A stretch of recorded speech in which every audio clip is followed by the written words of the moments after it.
All right, welcome on in. It's another Wednesday, which means another look at Big East women's basketball. Thanks for joining us alongside the former Hoya, Faith Woodard. I am Jay Alter and Faith. I can't believe it. This season is flying by. Tomorrow is February. We're getting into that final stretch in this Big East women's basketball season. You've been through it many times playing for the Georgetown Hoyas. What's your advice to the teams and players? What do they need to find in themselves to finish strong in this final month? Yeah, now's the time for teams to just really, get those wins against teams that are really relying on their confidence, and they have those really good records. But for the Providences, for the Georgetowns, you can just play all of these teams really well and just come to play, and they won't be expecting it. So I just say, let the shock of surprise come on these teams, play good basketball. The month of upsets, maybe February coming, as Faith tries to foreshadow here in the Big East women's basketball season. Before we get into our 5 points this week, as we do every Wednesday, let's go with our top 5 plays from the weekend that was, starting with number 5, the Friars freshman Andrea Cooper. Check out the spin cycle, showing off the moves for number 5. On to number 4, tight game in Omaha. Seton Hall Creighton tied at 52, less than a minute to go in the third quarter. Mad scramble, and it all leads to a run-out. Sydney Lamberty, the hoop and the harm, and one. Creighton goes on to win that game. Number 3, Michaela Benson. Step back. Whew, that is pure. Just beats the buzzer to end the third quarter. Good shot, Michaela. Former teammate of Faith Yes. right there, showing off. On to number 2, crunch time, 1-point game. Villanova and Butler, Kelly Jaycott. Give me all 3 of these. Big time 3-ball, and Jaycott secures the win for Nova on the road. How about this fun matchup on Fox Sports 1? Ashton Millender from the parking lot. Another deep ball from DePaul. That also beat. What's with all the buzzer beaters going on? That's good for number 1.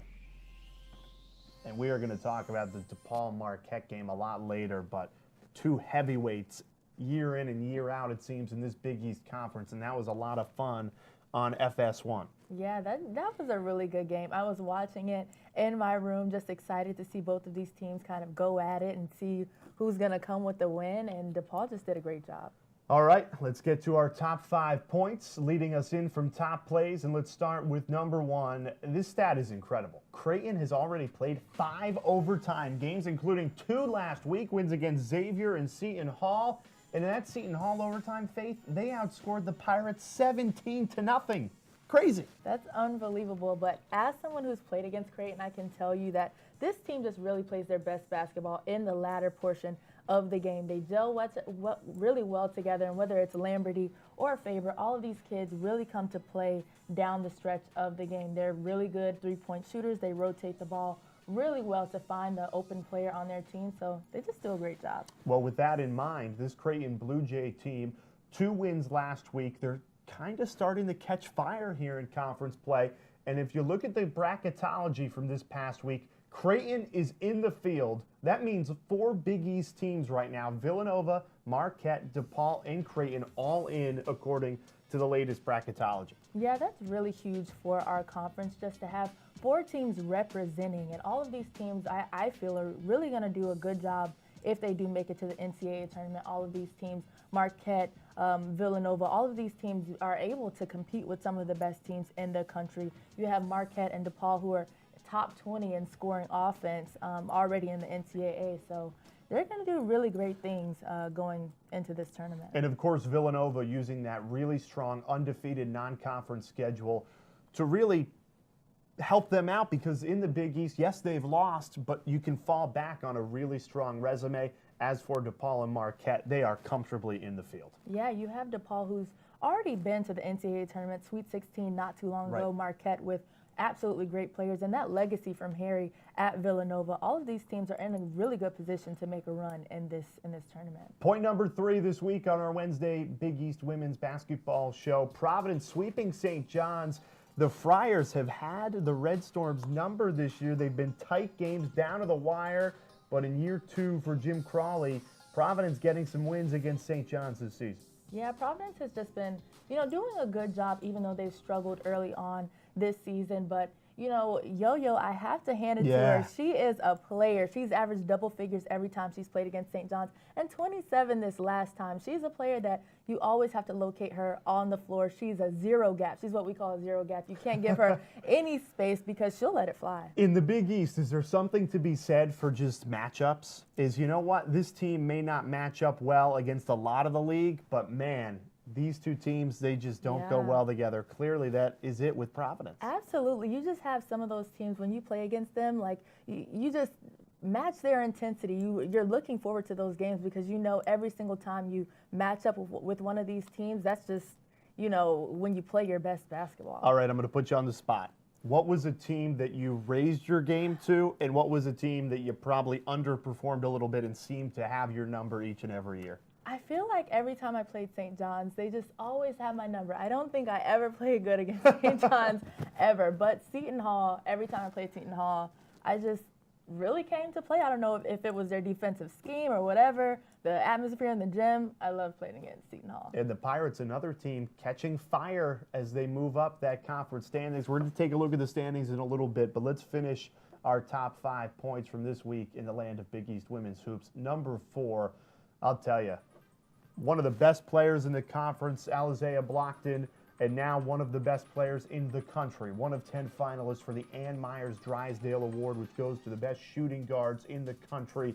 Well-deserved honor for the Marquette great. Yeah, I've said it so many times, but, you know, Blockton is just one of those players that does a really good job of getting to the rim, and she's a dynamic player. And one of the things that really stands out about her game that I absolutely love, she's not putting up all of these shots just padding her stats. She's averaging 50% in the paint, which really speaks to her efficiency. So she's a dynamic player who's really deserving, and she's going to be able to play and just really show and prove why she's on this list. Our final point to wrap up, we told you about the Big East inaugural broadcast boot camp last week on the Big East Women's Basketball Show. It took place before the Marquette and DePaul game out in Chicago. But it happened, it took place. We've got plenty of replacements for John Fanta, which we're happy about. And also Lisa Byington and LaChina Robinson from Fox Sports were there. A lot of insight for those future broadcasters and journalists there in Chicago. It was also a great weekend because of the basketball game that came later that night. Marquette and DePaul, two powerhouses in Big East women's basketball. Here's a look of the best from Monday.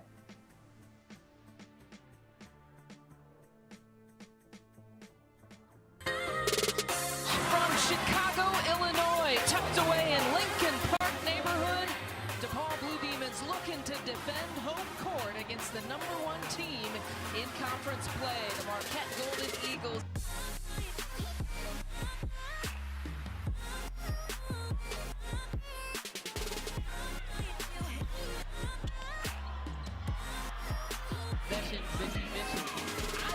Deja vu for #5. Out to Campbell again, going back to back for Kelly Campbell.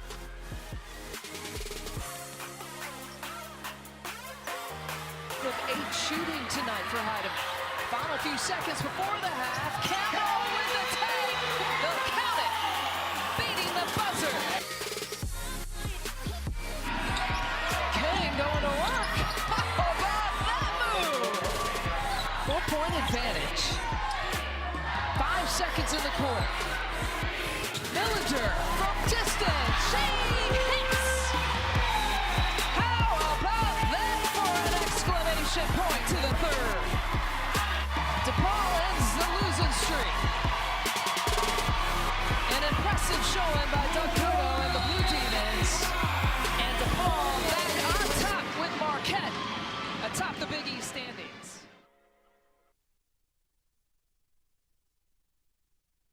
Well, you know, anytime you can help budding broadcasters or share anything about the industry, I'll be first in line to do that. And especially with the eager crowd that we had, I was impressed with the questions, I was impressed with the turnout, I was impressed with the energy and curiosity. So we had a really, really good group there. And I know some people traveled even some distances to come to Chicago. So I appreciated maybe going above and beyond to learn about our business.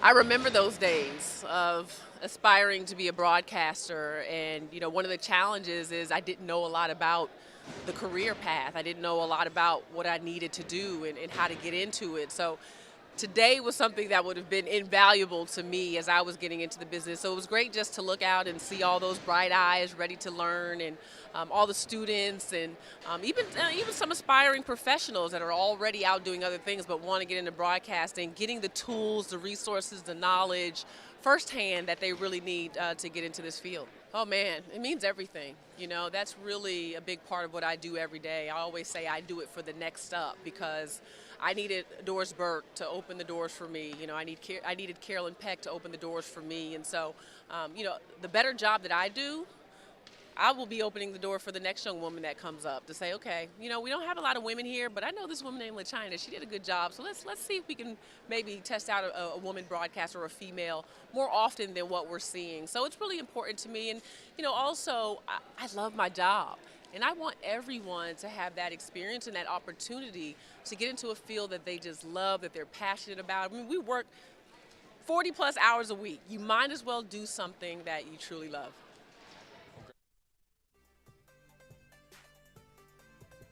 I want to thank Lisa and LaChina for making Broadcast Bootcamp such a big success. And it was all leading up to DePaul Marquette, those two teams at the top of the Big East Conference. Faith, how does it stack up 3 through 10 after those two?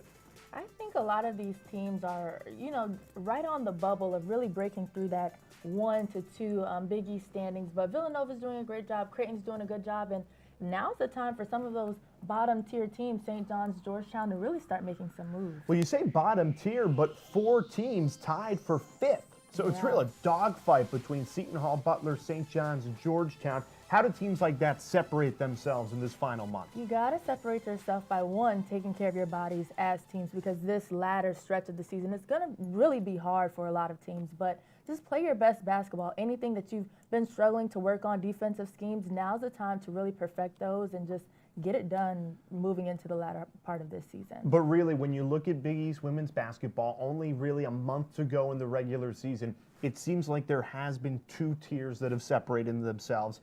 And we saw it in bracketology. Those 4 top teams of Marquette, DePaul, Villanova, and Creighton, the teams currently in the tournament field, if you believe the latest bracketology, and then the 6 that are really fighting to get into that 5th and final top spot. And then, of course, anything can happen Big East Tournament Week. Yeah, you have to come to play. Confidence is key. So even if you've been struggling during this season, you've not been winning some of the games that you want to, you have to come to play, remain confident, and know that if you come with the right defensive scheme, hitting some key shots, it can be your ball game. All right, let's take a look at the upcoming schedule right now. Here's your key slate, Faith. What's a game that sticks out to you this weekend? They are all looking so good. But you know what? Providence at Marquette might be a good one, just because, you know, Providence is... Well, it's what you were talking about earlier. They've shown that, you know, Providence beat the Golden Eagles last year. They have some of those good matchups, and maybe Marquette's one of those teams that they're going to be in a good position to beat. Creighton on the road against DePaul and Marquette. If they could even split that, that's a really good weekend for Jim Flannery and the Blue Jays. And then one more I'd point out. Butler at Seton Hall, Xavier at Seton Hall. Pirates with a really good opportunity to keep the momentum going in conference play and go 2-0 this week. Yeah, I think that'll be an awesome game. And both of those teams just play such different basketball. They have different schemes, but I think it'll still be exciting. Well, when you've got 4 teams tied at 5 and 6 and 4 teams projected in the NCAA tournament field, I'll tell you what that spells. A fun finish in this Big East women's basketball slate. Faith Woodard, Jay Alter, thanks for joining us, and we'll see you next Wednesday.